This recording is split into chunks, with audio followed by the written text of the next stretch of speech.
in the United States and in Western Europe are the freest and most liberated in human history. In many ways, they are not merely doing as well as men, they are doing better.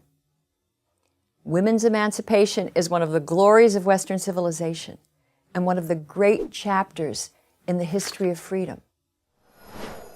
So why then are those in the women's movement, such as the leaders and members of activist groups like the National Organization for Women, the professors in women's studies departments at our colleges, and many women in the media, why are they still so dissatisfied? These feminists hardly acknowledge women's progress. Yes, they concede that some advances have been made, but the fact that most women reject their activist brand of feminism and think of themselves as free is, for this crowd, proof of just how entrenched patriarchy and inequality truly are. Women are so oppressed, they don't even know it. Year after year, these activists make claims about women in violence, women in depression, women in eating disorders, women in workplace injustice, to support their views.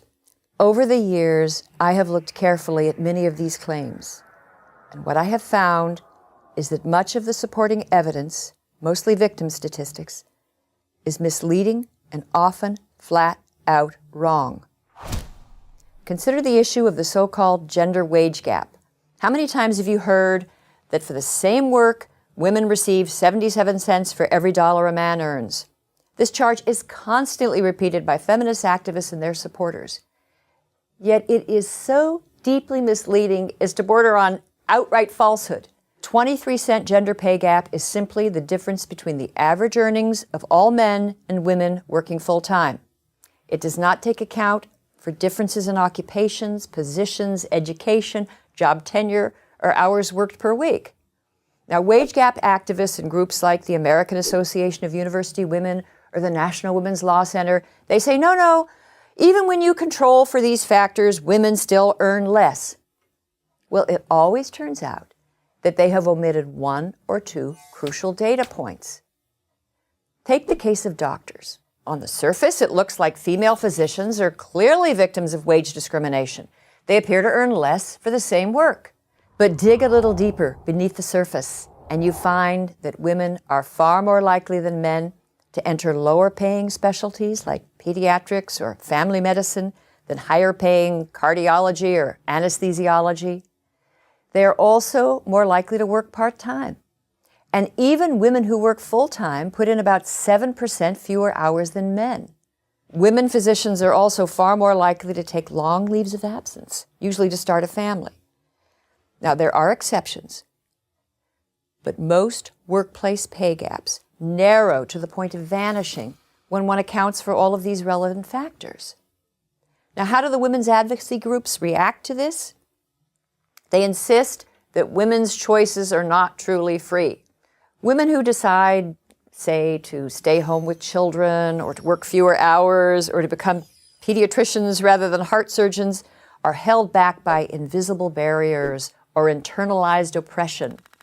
According to the National Organization for Women, powerful sexist stereotypes steer women and men toward different educational training and career paths and family roles. But is it really social conditioning that explains women's vocational preferences and their special attachment to children? Perhaps in the pursuit of happiness, men and women take somewhat different paths. And isn't it more than a little patronizing to suggest that most American women are not free, they're not self-determining human beings? And here is common sense proof that the male-female wage gap is untrue. If it were really true that an employer could get away with paying Jill less than Jack for the exact same work, wouldn't most employers fire as many of their male employees as possible and replace them with females and enjoy a huge market advantage? As a regular campus lecturer, I routinely encounter students who have fully accepted the feminist propaganda.